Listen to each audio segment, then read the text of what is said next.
You're wrapped in layers of petticoats, corsets, and a steel-framed hoop skirt the size of a small tent.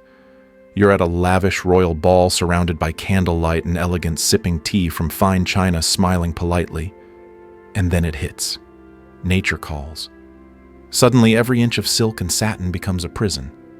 How do you lift 50 pounds of fabric? Where do you go?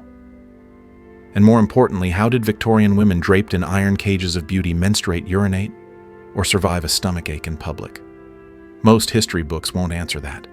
They'll show you portraits of poise, not the sweat blood and quiet suffering beneath. This isn't just a story about fashion. It's about what women endured silently for the sake of being called ladylike. In the age of Queen Victoria, cleanliness wasn't next to godliness, it was nearly impossible. Behind every polished shoe was a street soaked in human waste. Behind every delicate perfume was a body denied soap and privacy. This video reveals what really happened under the petticoats, the chamber pots, the crotchless drawers, the menstrual moss, and the cruel paradox of appearing graceful while managing bodily chaos. Stay with us, because once you see what was hidden beneath the gowns, you'll never look at history or womanhood the same way again. The Victorian era is often remembered as the pinnacle of refinement, powdered faces, glittering chandeliers, orchestras echoing through gilded halls. But beneath that dazzling surface was a daily torment few dared to speak of. For women, fashion wasn't simply about beauty, it was a form of confinement. Each day began with a ritual of restriction, a tightly laced corset that compressed lungs and ribs, multiple layers of underskirts and petticoats, and the final act, a hoop skirt made of steel or whalebone spreading several feet wide, turning the female body into a walking sculpture. These garments weren't just heavy, they were isolating. Women couldn't sit comfortably, bend naturally, or pass through narrow doors without assistance. And when the urge to relieve oneself came, the gown itself became the first obstacle. Imagine being in public, or worse, at a royal ball with no bathroom in sight and a mountain of fabric trapping your body. This wasn't just inconvenience, it was humiliation wrapped in silk, and yet no one spoke of it. Modesty was sacred, and suffering was part of the performance. From the outside, a Victorian woman appeared to float with grace. On the inside, she was suffocating, aching, and carefully calculating her every movement. Her clothing wasn't designed to protect her, it was designed to symbolize virtue, discipline, and submission. But underneath it all, hidden in every seam and stitch, was a silent rebellion, the daily act of endurance, masked as elegance. In the early Victorian age, the concept of a private flushing toilet was pure fantasy. Indoor plumbing was rare. Underground sewage systems were non-existent. And yet women were expected to remain pristine in a world that had no place to relieve themselves with dignity. When nature called, the answer wasn't found behind a locked bathroom door. It was in a chamber pot, hidden beneath a bed, or tucked behind a curtain. For the wealthy, it was disguised in elegant furniture, delicately carved chairs with removable lids or cabinets that opened to reveal porcelain bowls. But no matter how ornate the disguise, it was still a pot of human waste. After use, it was sealed with a lid, not for courtesy, but to contain the stench. And then came the disposal. There were no pipes to flush it away. Instead, servants or the women themselves would open a window and dump the contents straight into the street. A warning cry, Gardez Low French for watch out for the water, would echo through the alleyway. If you weren't quick, you might be drenched in someone else's urine. High-heeled shoes and umbrellas weren't just fashion, they were survival gear. Streets reeked. Gutters overflowed. Entire neighborhoods became open sewers. And yet women still walked those streets in silk and lace, expected to smell like violets while stepping over rivers of waste. It was an era where femininity demanded control of appearances, of behavior, and of the body's most basic, uncontrollable functions. Perhaps the greatest illusion of Victorian fashion was modesty. From the outside, women appeared covered, cocooned in propriety collars to the chin sleeves to the wrist skirts sweeping the floor. But beneath all those layers, the truth was far more shocking. For much of the era, women didn't wear underwear as we understand it today. No panties, no briefs, nothing. And this wasn't an oversight, it was intentional.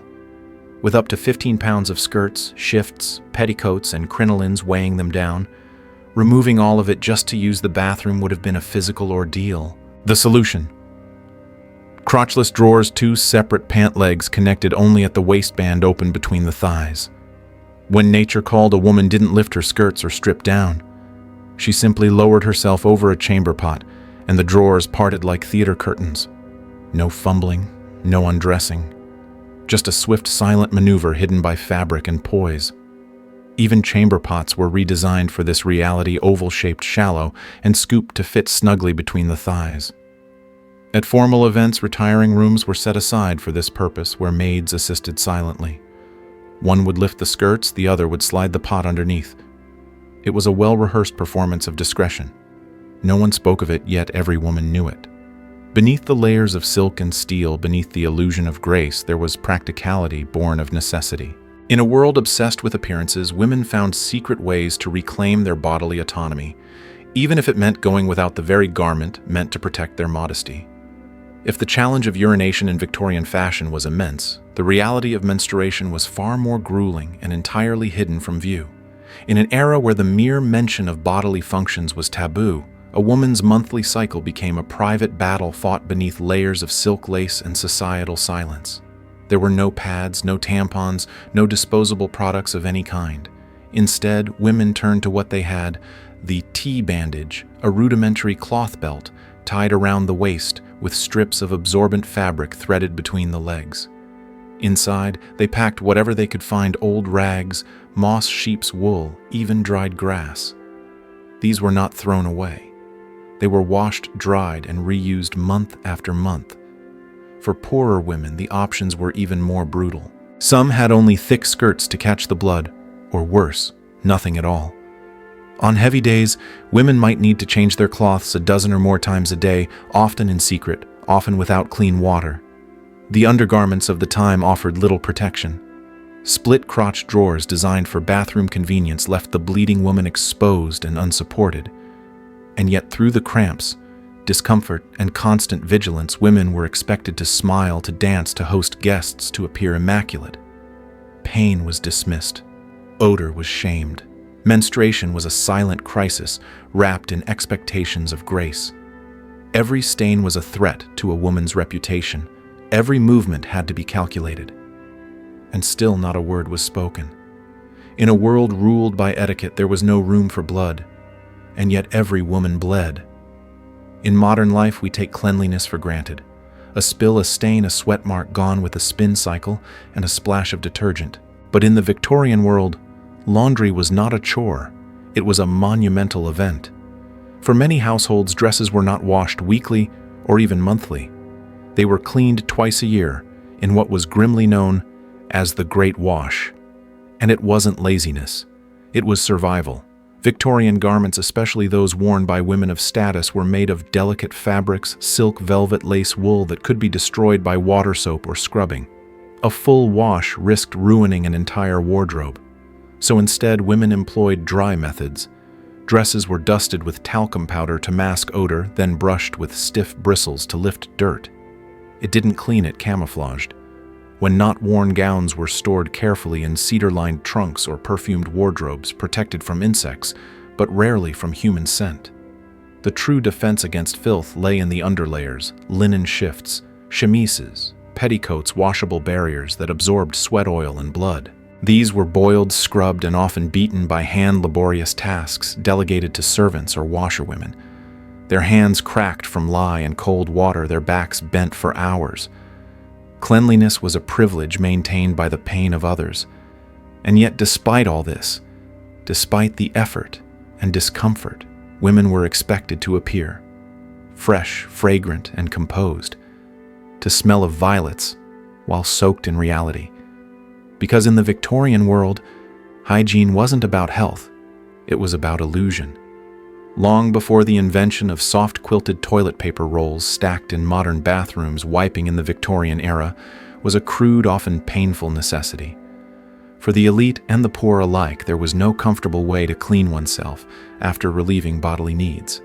The tools were whatever was available, and they were shockingly primitive by today's standards. One of the most common, a dried corn cob. After the kernels were eaten, the cob was saved not for compost, but to be used like a rough brush to wipe. It was rotated, reused, and only occasionally rinsed, if at all. It sounds unthinkable now, but for millions it was routine. Another favored item was a sea sponge on a stick, often dipped in vinegar or salt water between uses, and shared among family members. Sanitation as we know it today didn't exist. Rocks, clay, straw, leaves, and even seashells were considered acceptable alternatives. In wealthier homes, when printed materials became more accessible, used newspapers, catalogs, and pages from magazines were kept near the pot, not for reading, but for wiping. That glossy magazine ad. It might end up under someone's skirt. The modern toilet roll, patented in the late 1800s, didn't become widely available until the early 20th century, and even then many households considered it an extravagance. For generations, comfort was a luxury only dreams could offer. Cleanliness, at least the physical kind, was rarely guaranteed, and through it all, silence reigned. What happened after the chamber pot was used was never discussed. But the truth is, behind every buttoned glove and polished boot was a body doing its best to cope with a world that refused to make space for its most basic needs. We romanticize the past so easily. The ballrooms, the gowns, the slow, deliberate grace of a woman descending a grand staircase, gloved hand grazing polished banisters, her perfume leaving a trail of imagined perfection. But now that you've seen what lived beneath those layers, would you still trade places? Would you choose the corset that crushes your ribs?